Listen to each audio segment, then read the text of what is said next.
જાંબુઆ વિશ્વામિત્રી નદી railway track પર મૃત હાલતમાં મગર મળી આવ્યું। 7 ફૂટ 4 ઇંચનો મગર જાંબુઆ વિશ્વામિત્રી નદીમાંથી નીકળી રેલવે ટ્રેક તરફ જતા ટ્રેનમાં આવી જતા ઘાયલ થયો।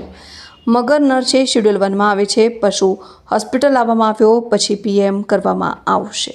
એક મગર મૃત આપણે જોંબા રેલવે ટ્રેક પરથી મૃત હાલતમાં મેસેજ આવ્યો હતો રેલવે સ્ટેશનથી, લઈને આવ્યા છે અહીંયા આગળ ભૂતરી જવા પીએમ કરાવવા માટે। કઈ જગ્યા એક્ઝેક્ટ? મકરપુરા જોંબા રેલવે ટ્રેક પર છે। વિશ્વામિત્રીમાંથી નીકળેલો છે?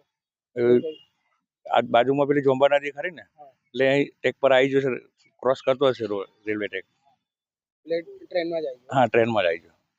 કેટલા ફૂટનો હતો? 7 ફૂટ ને 4 ઇંચનો છે। નર મગર છે, શિડ્યુલ 1માં આવે છે। હવે આની પ્રક્રિયા આગળ? હવે આનો પીએમ કરી પછી અગ્નિદાહ આપી દઈશું મેં રેન્જ ઓફિસે। શું નામ છે? MB નિઝામા ફોરેસ્ટર।